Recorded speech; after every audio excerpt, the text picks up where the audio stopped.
देखो मौलिक अधिकार हम देख रहे हैं भारतीय में मौलिक अधिकार। तो मूल अधिकार में कितना था हम लोग का? जो मौलिक अधिकार जो है मूल संविधान में कितना था? 7 था। 7 क्या क्या था देखो, फिर से दोहरा रहा हूं, आप लोग को ट्रिक के हिसाब से याद रखना। मौलिक अधिकार याद करने का तरीका फिर से दोहरा रहा हूं, देखो ट्रिपल एस क्लियर इतना, फिर चौथा डी, फिर ट्रिपल एस, याद रहेगा सबको? ये हमारा 7 मौलिक अधिकार मूल संविधान में था, जो कि अभी वर्तमान में कितना है? 6 है। तो देखो क्या क्या था? पहला, दूसरा, तीसरा, चौथा, पांचवा, छठवा, सातवां। तो ये जो हमारा मौलिक अधिकार है जो मूल संविधान में था, तो 14 से 32 अनुच्छेद में बताया गया है। इसमें 14 से 32 अनुच्छेद में बताया गया है आप लोग का मौलिक अधिकार। और बाकी जो 12, 13 और नीचे का जो 33, 34, 35 है, ये सभी अनुच्छेद आपके मौलिक अधिकार के जो मुख्य अधिकार है उसका क्या है? सहायक अनुच्छेद है। जो 12, 13, 33, 34, 35 अनुच्छेद है वो किसके सहायक अनुच्छेद है? आपके मौलिक अधिकार 12, 14 से जो 32 अनुच्छेद है उसका सहायक अनुच्छेद है। ठीक है, तो देखो 14 से 32 अनुच्छेद में जो है इसी को मुख्य रूप से क्या मानते हैं? मुख्य रूप से मौलिक अधिकार मानते हैं। मौलिक अधिकार मानते हैं। ठीक है, तो देखो पहला एक से याद रखना, आप लोग क्या याद करवाया था? समानता का अधिकार। हाँ, समता या समानता का अधिकार याद रहेगा, समानता का अधिकार। दूसरा याद रखोगे आप लोग स्वतंत्रता का अधिकार, स्वतंत्रता का अधिकार। तीसरा इससे क्या याद रखोगे? शोषण के विरुद्ध अधिकार, शोषण के विरुद्ध अधिकार। चौथा याद क्या रखोगे? डी से धार्मिक स्वतंत्रता का अधिकार, धार्मिक स्वतंत्रता का अधिकार। नीचे के एस से क्या याद रखोगे? सांस्कृतिक एवं शिक्षा का अधिकार, शिक्षा का अधिकार। नीचे के एस से क्या याद रखोगे? संपत्ति का अधिकार। इसी संपत्ति का अधिकार को 44वें संविधान संशोधन 1978 के तहत हटा दिया गया है। संपत्ति के अधिकार को, संपत्ति के अधिकार। सातवां याद रखना है आप लोग को संवैधानिक उपचारों का, संवैधानिक उपचारों का अधिकार। इतना याद रखना है। देखो कौन कौन सा अनुच्छेद में दिया गया है? समता पहला जो है, पहला आपके मुख्य रूप से जो 7 था उसमें से तो आपके संपत्ति का अधिकार हटा दिया गया है, बच गया 6। तो देखो कौन कौन सा अनुच्छेद में दिया गया है? समता समानता का अधिकार 14 से 18 अनुच्छेद में बताया गया है। स्वतंत्रता का अधिकार आप लोग को बताया गया है 19 से 22 अनुच्छेद के अंतर्गत। शोषण के विरुद्ध भी याद रखना आप लोग 23 से 24 अनुच्छेद के अंतर्गत बताया गया है शोषण के विरुद्ध अधिकार को। धार्मिक स्वतंत्रता का अधिकार को बताया गया है 25 से 28 अनुच्छेद के अंतर्गत। सांस्कृतिक एवं शिक्षा का अधिकार को बताया गया है 29 से 30 अनुच्छेद के अंतर्गत बताया गया है। संपत्ति का अधिकार था आप लोग का 31 जो कि भी हटा दिया गया है। संवैधानिक उपचारों का अधिकार बताया गया है आप लोग को अनुच्छेद 32 के तहत। बाकी जो 33, 34, 35 और ऊपर में 12 और 13 जो है ये सभी अनुच्छेद आपके मौलिक अधिकार के क्या है? सहायक अनुच्छेद। इतना याद रखना है आप लोग को, याद हो जाएगा। ठीक, अब देखते हैं आगे बढ़ते हैं। पूछता है कि हमारा जो ये मौलिक अधिकार है कौन से देश से लिया गया है? कौन से देश से प्रेरित है? अमेरिका के देश से लिया गया है। किसको? मौलिक अधिकार को। ठीक है, चलो फिर देखते हैं। इसी मौलिक अधिकार को मैग्ना कार्टा के नाम से भी जानते हैं। तो क्या बोलते हैं मौलिक अधिकार को? Magna carta. देखो इसी मौलिक अधिकार को क्या कहते हैं? मैग्ना कार्टा भी कहते हैं। मैग्ना कार्टा, सुनना मेरी बात को। मौलिक अधिकार को और किस नाम से जानते हैं? संविधान के मैग्ना कार्टा के भी नाम से जानते हैं। और इसको कौन से देश से लिया गया है? अमेरिका।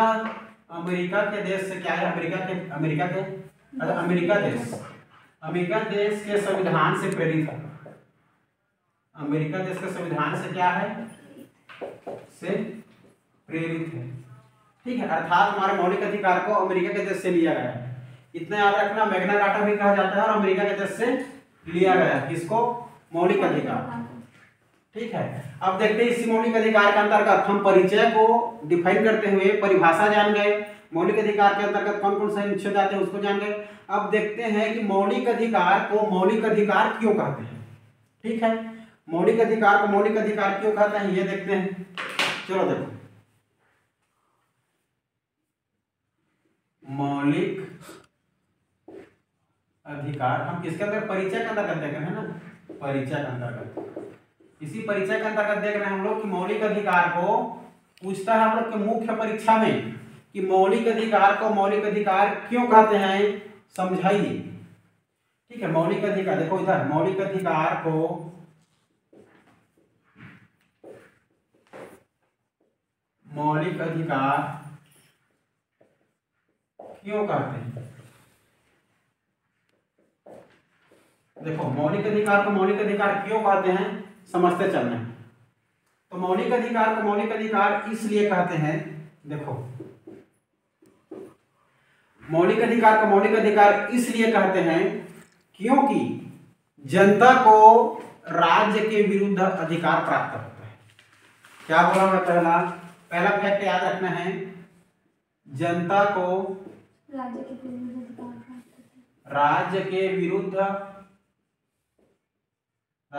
अधिकार प्राप्त होता है। इसका अर्थ समझो, अधिकार प्राप्त होता है। देखो कैसे होता है, प्राप्त होता है। अब समझो, राज्य को सबसे पहले राज्य को डिफाइन करना है। राज्य को आपके भारतीय संविधान के अनुच्छेद 12 में राज्य की परिभाषा को बताया गया है। तो राज्य की परिभाषा अर्थात राज्य ऐसा राज्य नहीं कि हमारा यूपी, छत्तीसगढ़, एमपी, ऐसा राज्य नहीं। ऐसा राज्य, देखो राज्य किसको कहते हैं? राज्य उसको कहते हैं जो राज्य, केंद्र और राज्य सरकार के अंतर्गत आने वाले वे सभी शासकीय संस्थाएं जो जनता के लिए होता है। ये सभी क्या है? राज्य होते हैं। जैसे कि वे सभी सरकारी संस्थाएं कहना चाहिए, स्कूल, हॉस्पिटल, आपका बैंक, ये सभी जो सरकारी संस्थाएं होती है ये सभी राज्य को आप लोग ले सकते हो, राज्य में समझ सकते हो। जैसे कि मान के चलो, अब स्कूल जाओगे आप, स्कूल में एडमिशन होना है तो वहाँ के टीचर तो नहीं बोल सकते कि जाओ आपको मैं एडमिशन नहीं ले सकता करके, उसका विरुद्ध जा सकते हो ना, जनता उसके विरुद्ध जा सकते हैं, इस स्कूल में कैसे एडमिशन नहीं लगे, मेरा अधिकार है करके। तो यही जनता को सभी शासकीय संस्थाएं तथा राज्य के विरुद्ध प्राप्त होता है। ठीक है, तो यही जनता को राज्य के विरुद्ध अधिकार प्राप्त होता है, ये समझना है। ठीक है, तो जनता को राज्य के विरुद्ध अधिकार प्राप्त होता है, इसीलिए मौलिक अधिकार को मौलिक अधिकार कहते हैं। दूसरा फैक्ट याद रखना आप लोग, दूसरा फैक्ट में याद रखना, ये जनता का या लोगों का चहुमुखी विकास करता है। क्या करता है? लोगों का चहुमुखी विकास करता है। कौन? मौलिक अधिकार लोगों का चहुमुखी विकास करता है। चहुमुखी विकास किसको बोलते हैं? वे सभी विकास जो एक साथ होता है, बहुत सारे विकास, बौद्धिक विकास, नैतिक विकास, आपका क्या है, बहुत सभी आध्यात्मिक विकास, ये सभी एक साथ जब विकास होता है उसको हम चहुमुखी विकास बोलते हैं। तो लोगों का चहुमुखी विकास करता है, इसलिए क्या है, ये मौलिक अधिकार होता है। जैसे कि देखें चहुमुखी विकास हम लोग समझ सकते हैं। पहला समझो, पहला देखो चहुमुखी विकास किसको बोलेंगे? वो सभी, देखो शब्द सबसे पहले याद रखना आप लोग, एक ट्रिक याद रखो, SIM, सिम और पी, सिम पी करके इंग्लिश में याद करना चाहोगे तो, और हिंदी में याद करना चाहोगे तो अ, ब, न, बह। देखो यही सभी चारों विकास होता है, इसे क्या बोलते हैं? चहुमुखी विकास बोलते हैं। तो क्या क्या विकास? देखो अ से याद रखना आप लोग आध्यात्मिक विकास, आध्यात्मिक विकास। ब से याद रखना आप लोग बौद्धिक विकास, बौद्धिक विकास। न से याद रखोगे नैतिक विकास, नैतिक विकास।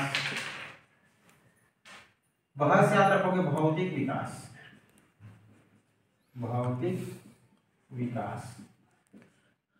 ये सभी विकास एक साथ क्या कहलाता है? चहुमुखी विकास कहलाता है। तो जनता में एक साथ आध्यात्मिक, बौद्धिक, नैतिक और आपका भौतिक विकास एक साथ चहुमुखी विकास कहलाता है। तो यही चहुमुखी विकास होता है मौलिक अधिकार के द्वारा, इसीलिए क्या कहा जाता है मौलिक अधिकार को मौलिक अधिकार कहते हैं। देखो एस याद रखना आप लोग, एस और आप लोग का क्या है आई और एम से और पी से। एस याद रखना आप लोग स्पिरिचुअल डेवलपमेंट।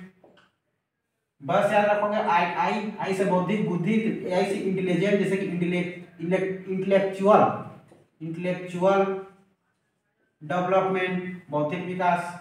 न से याद रखना आप लोग मोरल डेवलपमेंट, ठीक है, नैतिक विकास। और 50 से याद रखना आप लोग फिजिकल डेवलपमेंट। ये सभी इंग्लिश से भी समझ सकते हो। ये सभी एक साथ क्या कराता है चहुमुखी विकास कराता है। इसलिए हमारा मौलिक अधिकार से सभी का विकास होता है, इसलिए मौलिक अधिकार को मौलिक अधिकार कहते हैं। तीसरा में याद रखना आप लोग, तीसरा फैक्ट आप लोग याद रखोगे। पहला फैक्ट हो गया, दूसरा फैक्ट हो गया, आप लोग जरूर तीसरा फैक्ट याद रखना। तीसरा फैक्ट में याद रखना है, इसमें लोगों का राजनीतिक कल्याण होता है या राजनीतिक न्याय होता है, ठीक है। नींद आ रही है क्या? नींद नहीं है, नींद लेना। चलो देखो, अब देखो हमारा इसी के अंतर्गत तीसरा क्या है, तीसरा है आपका राजनीतिक कल्याण। लोगों का राजनीतिक कल्याण होता है इसी मौलिक अधिकार के अंदर, या राजनीतिक न्याय बोल सकते हो। राजनीतिक न्याय पढ़े हो ना उद्देश्य में, राजनीतिक आर्थिक सामाजिक न्याय, वो इसमें कहा तो जो राजनीतिक कल्याण होता है वो किसके अंतर्गत होता है आप लोग का मौलिक अधिकार के अंतर्गत राजनीतिक कल्याण होता है। राजनीतिक कल्याण या राजनीतिक न्याय, तो राजनीतिक न्याय कल्याण होता है, इसलिए हमारे मौलिक अधिकार को मौलिक अधिकार कहते हैं। तो देखो जो राजनीतिक कल्याण जो दिया गया है आप लोग के मौलिक अधिकार में दिया गया है, लेकिन जो बाकी सामाजिक और आर्थिक, ये सामाजिक और आर्थिक कल्याण न्याय जो भी है, सामाजिक न्याय और आर्थिक न्याय को इसको आपके भाग 4 राज्य के नीति निर्देशक तत्व में बताया गया है। किसको? ये सामाजिक न्याय और आर्थिक न्याय को। जबकि राजनीतिक कल्याण न्याय किसमें बताया गया है आपका भाग 3 में। एग्जाम में पूछता है, इस बात को याद रखना, ठीक है, कि सामाजिक जो मतलब जो राजनीतिक कल्याण है किसके अंतर्गत दिया गया है, किसको मौलिक अधिकार के अंतर्गत दिया गया है, जबकि सामाजिक न्याय और आर्थिक न्याय को आपके राज्य के नीति निर्देशक तत्व भाग 4 के अंतर्गत दिया गया है। ये शब्द याद रखना।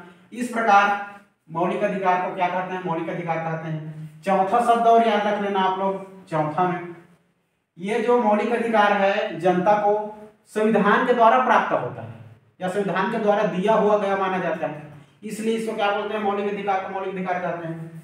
ये मौलिक अधिकार संविधान के द्वारा दिया जाता है या संविधान के द्वारा जनता को प्राप्त होता है, जनता को प्राप्त अधिकार होता है, जनता को प्राप्त अधिकार होता है। किसके द्वारा? संविधान के द्वारा। इसलिए मौलिक अधिकार क्या अपना? मौलिक अधिकार है। इतना याद रखना है आप लोग को किसके बारे में? मौलिक अधिकार के बारे में। अब देखते हैं, आगे बढ़ते हैं। मौलिक अधिकार को मौलिक अधिकार क्यों कहते हैं समझ मिल गया। अब देखते हैं कि हमारे में जो भारत देश में या हमारे विश्व में या भारत देश में मौलिक अधिकार की जरूरत क्यों पड़ती, ये देखते हैं। देखो सबसे पहले